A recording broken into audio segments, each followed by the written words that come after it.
Hi, everybody. I'm Scott. And I'm Luke. And I'm Jonathan. And sometimes it's better to try again on This is the No Way to Hollywood podcast. Yeah, so sorry, everyone. We recorded last week. We did, for you. And unfortunately, for our friends, fans, and family, and any of other people who are watching right now, thanks for watching, it didn't record audio. We had no audio. It says it's recording audio right now. We'll see what actually ends up happening. Yeah, all 6 of you who are waiting urgently for our next podcast. I'm very sorry to you. Please, if we see our numbers half out of 3, we will be devastated. We will be so hurt.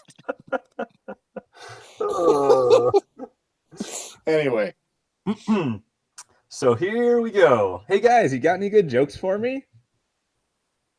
Oh, yeah. I have a joke. So this guy gets arrested for a petty crime, and so he gets thrown into a communal jail cell.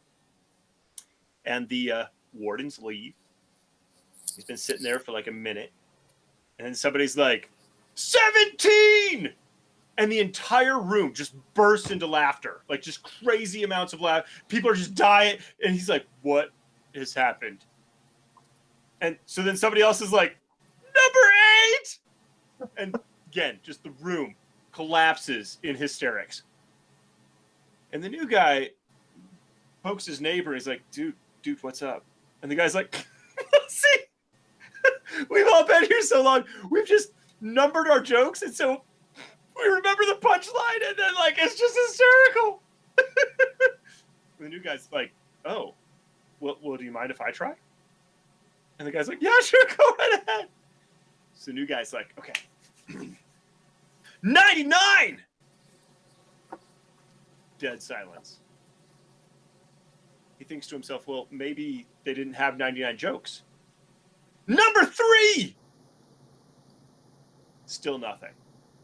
So he turns to his new friend. He's like, dude, what gives? And the guy says, well, some people can tell jokes. Others can't. Sorry, I like it even better the second time around, Luke. Wow, okay. That is one of my favorites. So tonight, because Luke told his joke, we are actually going to talk about comedic actors and some of the ins and outs of why some of them may actually be the best actors around. Jonathan, why do we talk about comedic actors and we kind of, well, for a better lack of words, we typecast them to a certain kind of movie? Why do we do that? Yes. Well, the first thing we understand is that generally we do that with, or we have done that in the past with many actors in many different types of movies. Action movies are another easy one where whether it's Bruce Willis or Tom Cruise. I mean, Tom Cruise has gotten into other movies, other kinds of movies. I mean, but he's definitely, his persona is his reputation, his star power sort of, puts him in certain roles where you wouldn't expect him to be in other things. Maybe he's broken out of that more, but Bruce Willis for the longest time was the moonlighting guy. That was a comedy thing, by the way. He was the comic guy in Moonlighting, the side character in that show. And then he starred in Die Hard. And then he was the action guy, where you could put Bruce Willis in any action movie and he was all cool and stuff. And the question why, there's a couple reasons. One, the major reason is star power is a marketing device. So you have an expectation. You see a movie, you see Die Hard, you see Bruce Willis, and he was really good in that movie. You really like that movie. Well, guess what? Now, whenever you see Bruce Willis, you automatically, as a consumer, think, yeah, Die Hard was cool. I liked him in Die Hard. So if you see Bruce Willis in another movie that happens to be an action movie, you might think to yourself, oh, maybe it's going to be like Die Hard, that thing I really like. And then you go see it. And if he's an action guy and it's an action movie, you're getting a little bit of what you expect. It could be different, but you're getting what you expect. And you went in there hoping for that. Now, if Bruce Willis shows up and he has a gun, but it ends up being a very, very serious crime story, and there's lots of drama, and maybe there's even like a marriage thing going on, you might be like, why did I come to this movie? This isn't what I came for. Bruce Willis, you failed me, man. I thought you were going to be like making quips and shooting people, and now you're like looking at clues and having marital problems. I don't even know why we're doing this right now. And so there's something about typecasting or the person. The typecasting comes from an audience's expectations of the stars and what kind of movie they're going to see. And comedic actors are often in multiple comedic roles, whether TV shows or movies, for generally a good chunk of their early career before they even have a chance to try to do any other sort of dramatic role. And then the issue becomes, if I want a feel-good, laugh-it-up movie with Jim Carrey, where I just want him to be an idiot for an hour and a half, making stupid, dumb noises and running around being an idiot, well, and then there's a dramatic role, am I going to, as an audience member, will I accept this as the movie? Will I be too thrown off from my expectations? If I went in for a comedy and I got a drama, will I hate the drama even though I normally wouldn't, just because I expected something different? These are the kinds of issues you're dealing with comedic actors breaking out. And that's sort of a studio system mindset, a star power marketing mindset, but it is real. It's happened to me. You get a movie, like there's one happening right now, I think, with Kevin James called Becky, where you know Kevin James as a comedic guy in movies. Becky, apparently, from what I understand, is a very played straight, like serial killer movie or something. And it's complete, like, if I start Becky and if I see Kevin James and this other woman with like blood on their faces, and it's called Becky, you know what I'm thinking? This is a dark comedy at most. That's it, right? This is going to be stupid, funny, whatever, or it's going to be a dark comedy. And no, it's a played straight movie. And that throws the audience off, and they don't tend to like that. So there's some thoughts. So I guess the question is that I've already made the comment once tonight, and I think that it's very true in a lot of sense that a lot of our comedic actors are actually better actors than we give them credit for, because it seems easy to be stupid and just kind of crazy and out there, but at the same time, it's pretty easy to find certain comedic actors taking on serious roles to actually understand just how good of an actor they might be. It's tougher that you actually see, your action guy or, your drama guy go into comedy. So I guess the premise that I'm approaching this with is, maybe we should give credit to some comedic actors who have done great things in dramatic roles. Luke, I know you've got one of your favorite movies actually is exactly this. So who is it? What is it? And why do you like it so much?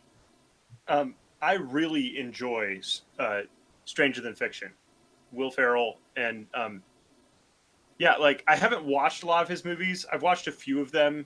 It tends not to be my style of comedy, but yeah, Stranger Than Fiction just comes together for me. It's great. I don't think of him as like, oh, it's that comedy guy.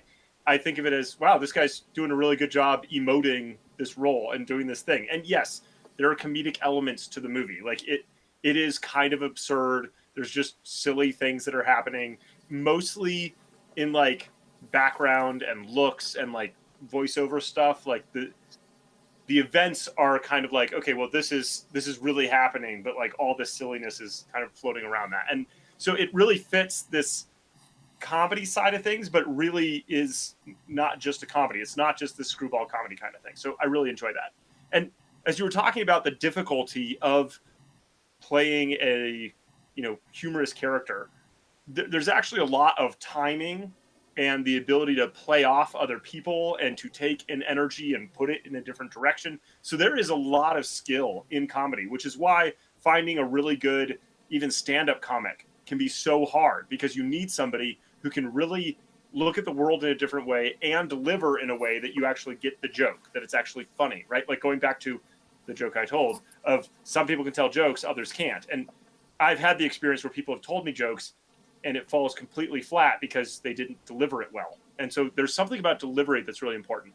And it makes me think of an interview that I heard once where there was a guy, he was into theater, and he's like, those people who like just play like the background characters who like get killed in Les Mis and just have to lay there on the stage, like that's just got to be pretty easy. And then like something happened where he had to go play that role, and he's like, laying still, playing dead for 18 minutes while people sing around you is really stinking hard.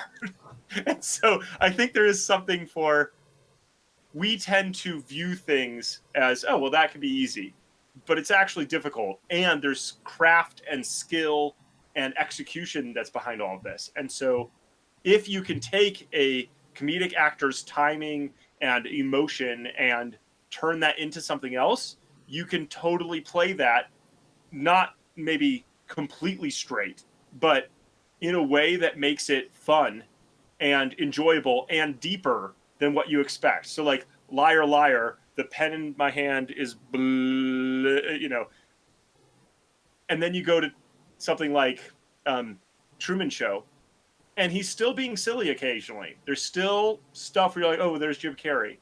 But he's also just playing this guy in this event, right? But it's also a silly premise, kind of, right? Like they're doing silly things with it. So I don't know. The thing about Truman Show, and I think with a lot of potentially with a lot of comedic actors going into dramatic roles, is the thing they have going for them is likability. Because if you like the comedy they're in, you like them, you find them funny, you kind of have a charisma appeal with them. And if they go, and if you know, for Jim Carrey, I know plenty of people who hate Jim Carrey's comedy, hate his antics, can't stand it. But that's the thing about the Truman Show is it's way dialed back because now it's a drama, right? So even though he's being silly, it's just a little bit of silliness, but really it's dialed, that part's dialed back, and the rest of it's him emoting and doing a dramatic role. And again, it's about likability, and that's something he's definitely worked on. And so people who don't like Jim Carrey's comedies can also like the Truman Show because he's likable. And so there's something about being a comedic actor that your best chance, I think, is that you're likable, and you go into one of these roles where you're a pitied character. Like Stranger Than Fiction, Will Ferrell is playing the guy who is at the whims of an author and is having all this horrible stuff happen to him and is going to die, right? And he's a tax auditor. Right.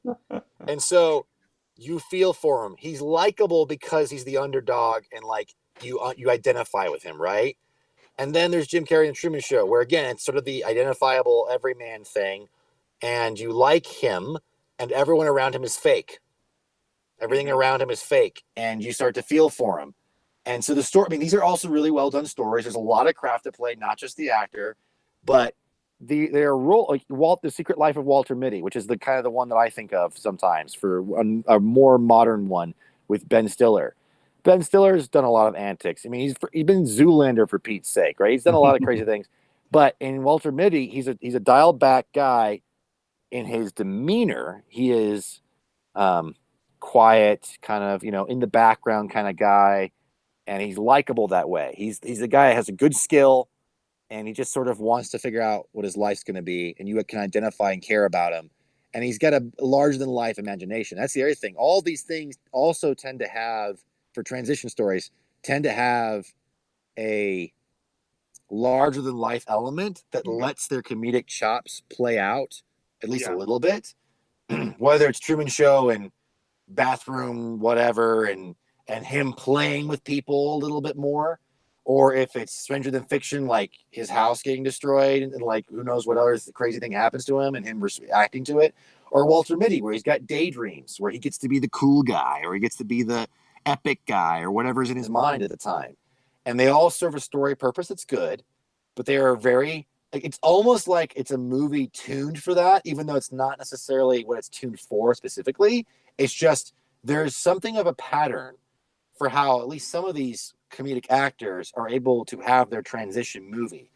Ben Stiller's been doing dramatic roles before Walter Mitty. But it's the one that I think of in the sense of it's the one I actually wanted to see. And that's part of the reason. Sure. Yeah, it makes me think of Hook with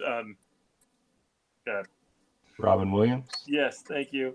and just, you know, and granted, Robin Williams has done many other serious films and things like that, but like that one kind of has the same tropes, right? Like he is a mild mannered kind of loser character at the whims of other people, and then has to find this other thing in this fantastical world that he has, while also being able to be silly, but not like full on Robin Williams. Like he does voices a couple times, but not all the time, right? So yeah. And on the topic of Robin Williams, I actually really like his performance in Jumanji of all things, because in Jumanji, and this is the thing about comedic characters is one of the things I think we undercut is, yeah, there's guys who are always doing antics and stuff, right? And even then, I think there's some of the truth to this, but there's often a need for you to really care and have some sort of sympathy for these characters in these situations with all the antics happening. And Jumanji is this story, right? And I'm not talking about it's not comedy on the same level as these new Jumanji movies. These new Jumanji movies are like straight comedies. But the first Jumanji with Robin Williams was actually a bit of it had a heart to it. It had a story about like father-son relationship. It had a story about growing up. It had all these themes that were actually a lot deeper than you might expect in a semi-adventure, semi-comedy movie. But there was some deeper stuff going on there.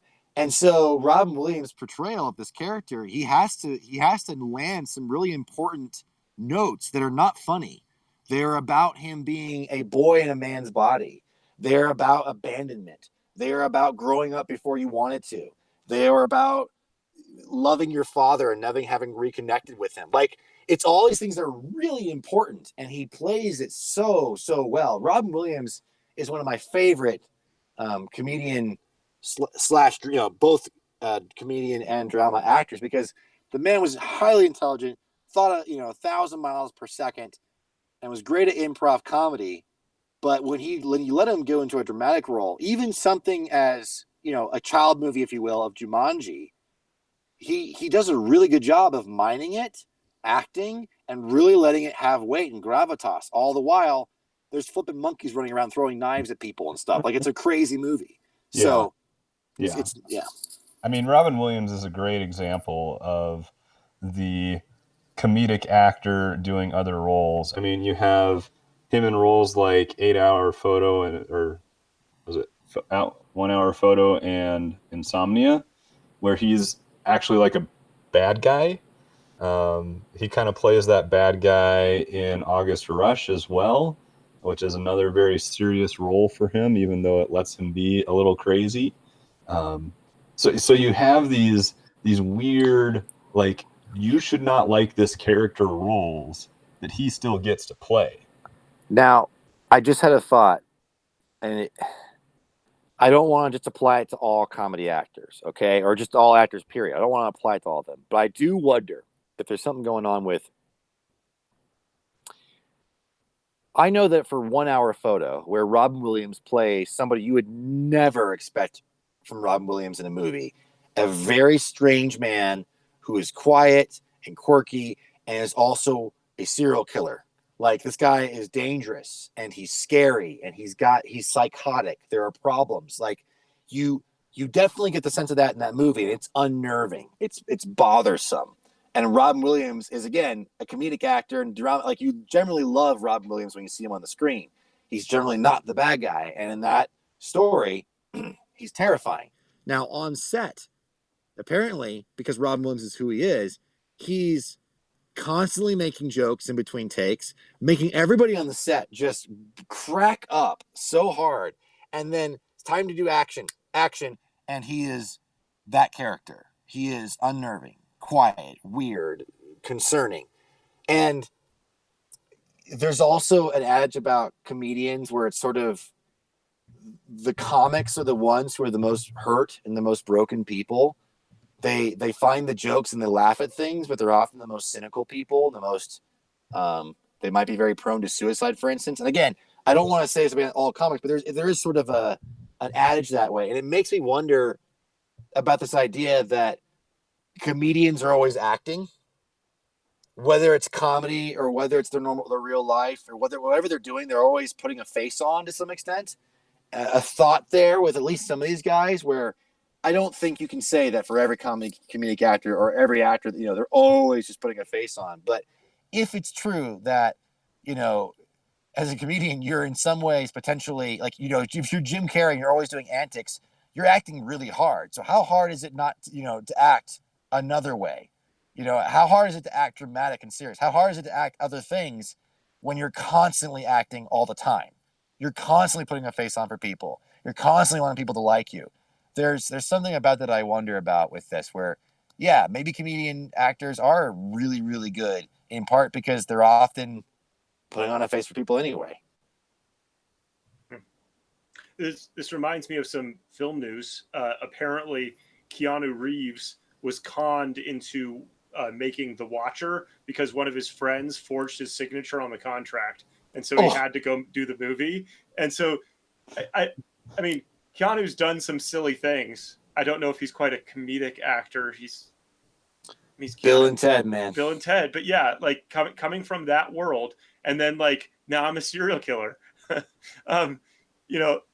There's something about like what is it like to put this person in this other world? And in that case, he didn't even want to do it, but here he is doing this role, doing this thing. I guess he's also in like what Knock Knock or whatever, and which I haven't seen, but like other movies where it's he's doing that kind of stuff, and then he's just an action guy the rest of the time. But Yeah. I'm kind of curious to see. I mean, we've brought up Jim Carrey, we've brought up Will Ferrell, we brought up Ben Stiller, we got Robin Williams. Like, what are some of the other good examples we have of the comedic actor playing a serious role?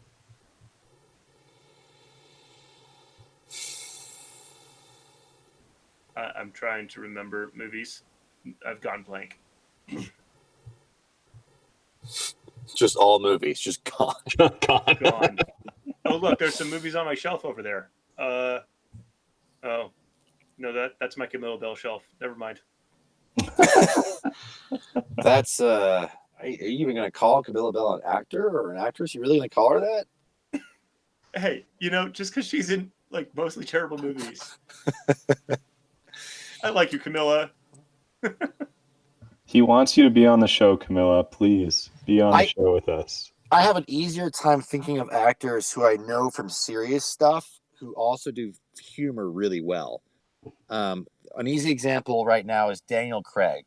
Daniel Craig, as far as I knew him, was James Bond. He was in like gangster films, generally serious characters. I didn't know of anything besides serious characters for him.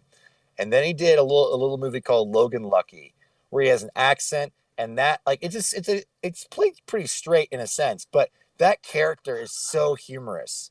It's awesome. And Daniel Craig just nails it. And then there's Knives Out, where he's this larger than life detective, kind of thing. And that's got a lot of humor in it as well. And he just gets it so well. And I really enjoy that. I'm trying to think of other, was there a couple I was thinking about? I came up with Steve Carell to add to our list of the comedic actors going serious. I love the fact that he oftentimes tends to find himself in movies like Dan in Real Life, where it is more of a here's what's going on in life, here's what's real.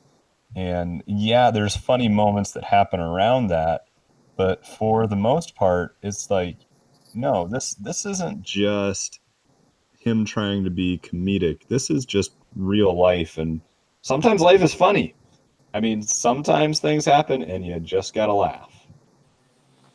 Well, now I don't know why, but I'm thinking about actors like Kurt Russell or Karl Urban, where these are guys who can do a lot of different things, and they can be in comedies and dramas. But I feel like the thing about Kurt Russell or Karl Urban is that no matter if they get a role that's cheesy as all get out, they just commit so hard to doing the role the way it's intended.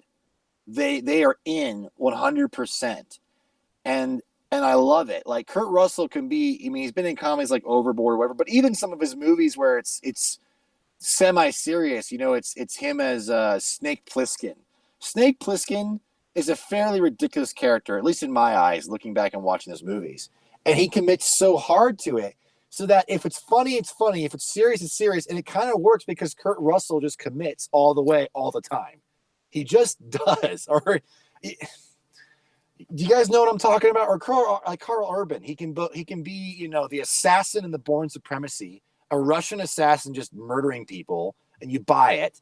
Or he's Bones in Star Trek, this sort of complaining old man. He's kind of humorous. Or he's Judge Dredd, where he's just lips. He's just a helmet and lips. And he's always just like, I am the law. And he's just like Sylvester Stallone played Dredd, and that was ridiculous. Karl Urban played Dredd, and it was ridiculous, but it was awesome.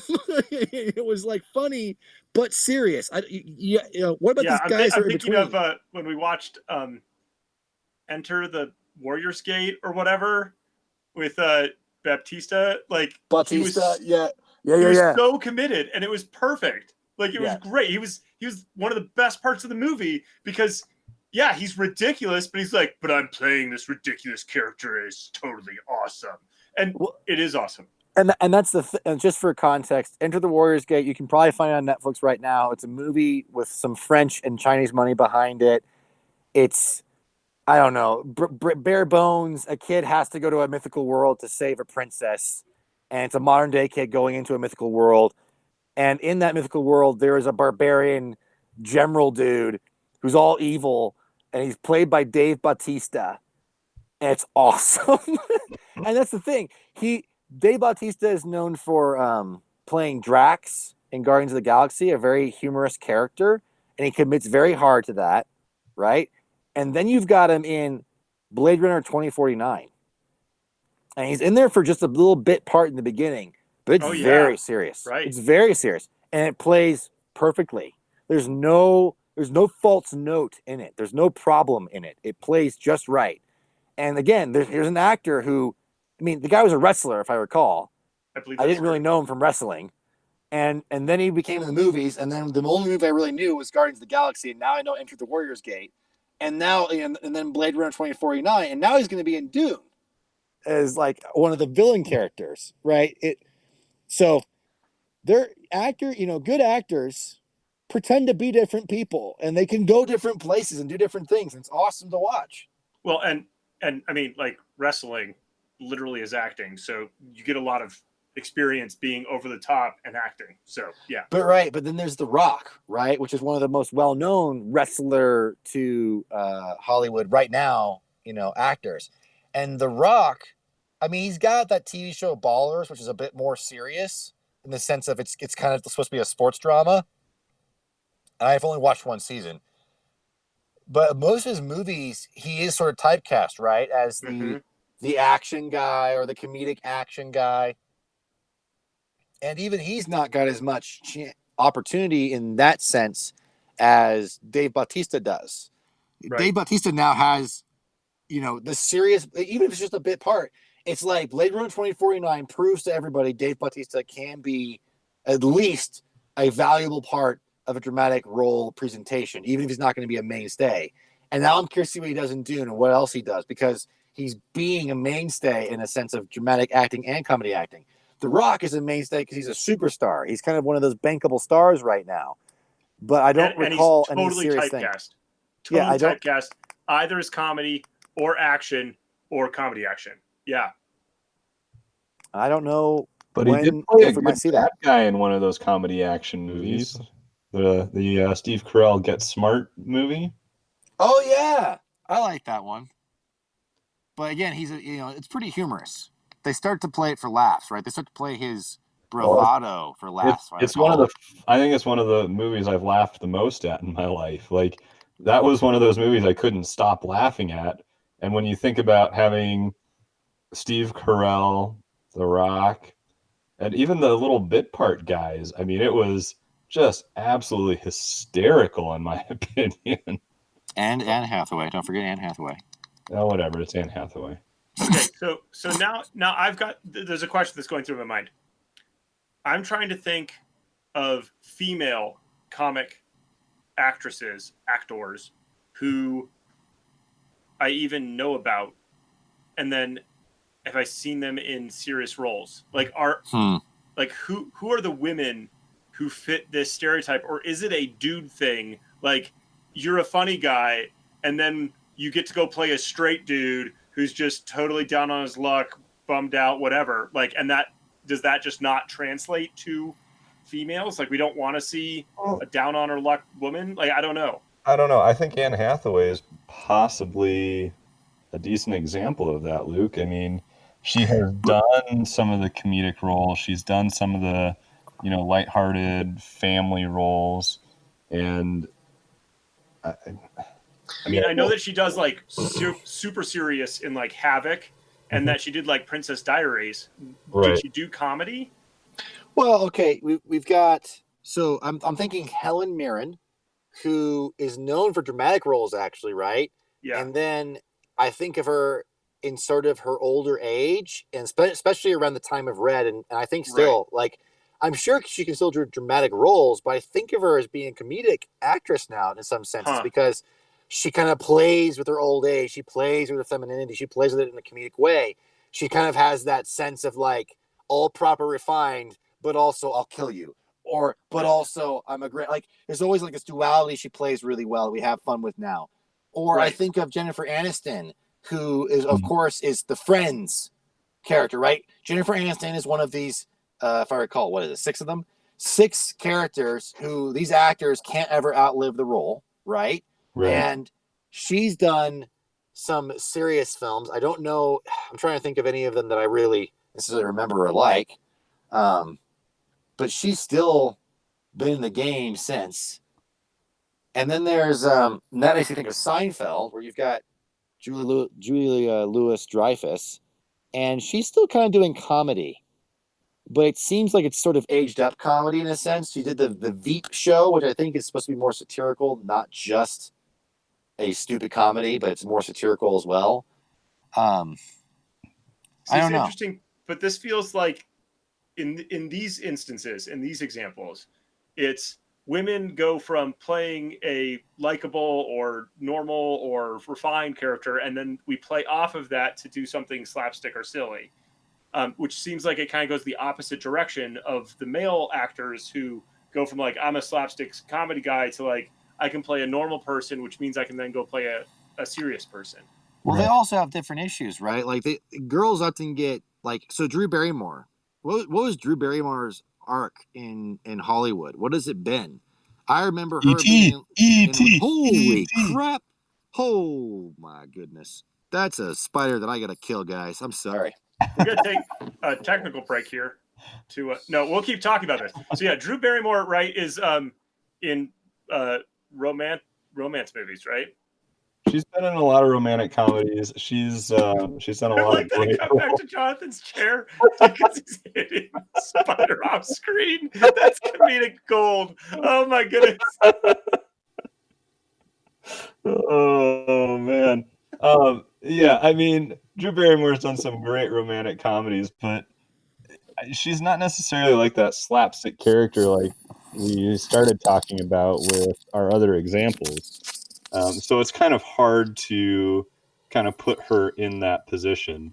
I mean, the only female actor or actress, that I can think of that really is even fitting into that comedic role right now is like a Rebel Wilson, who is, I mean, like Pitch Perfect and some of the other things. It's just really slapstick comedy. Has she done anything besides that? I can't think of anything right now that would be more dramatic. How about Anna Kendrick? Yeah, I was just thinking Anna Kendrick or the girl from Safety Not Guaranteed. My brain. Yeah, Anna Kendrick. She's funny. I mean, Anna Kendrick, please come be on this show. Just saying.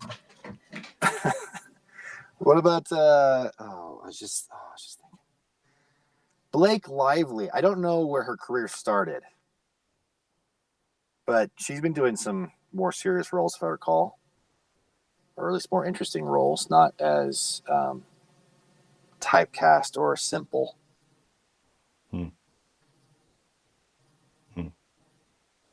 Aubrey Yeah. Plaza. That's right. Okay. Whew. All right, my brain. Good work, Luke. Good work. I use the internet. Thanks, internet.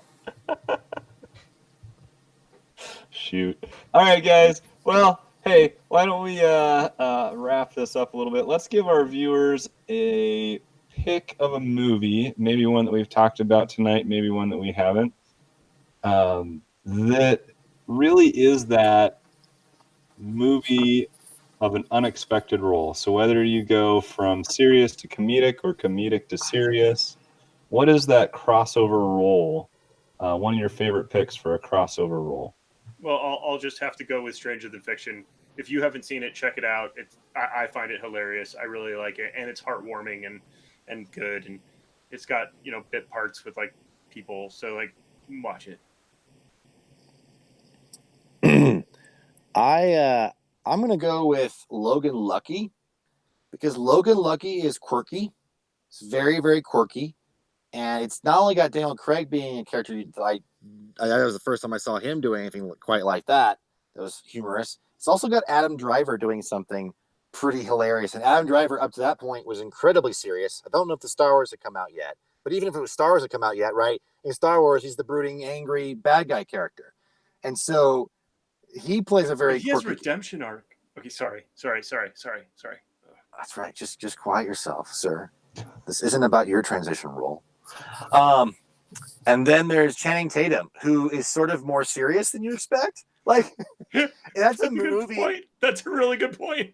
There's this movie with like 3 different people who you expect to be certain ways, and they kind of aren't. And it's fun. I enjoyed it.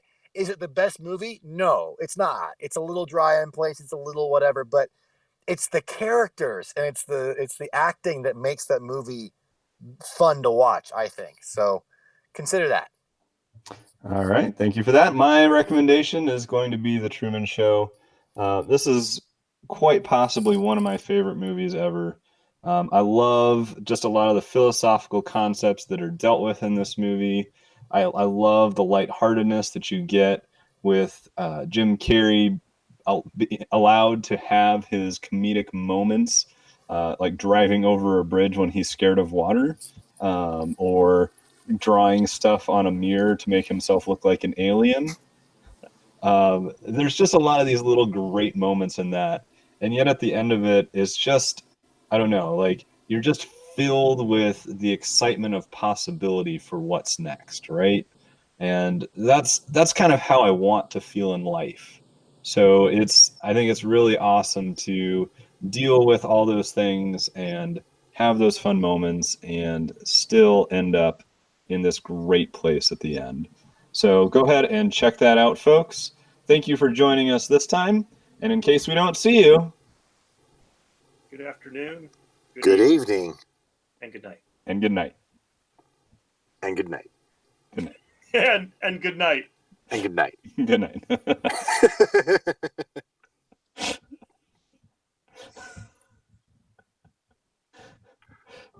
People aren't going to understand that because we don't ever explain it.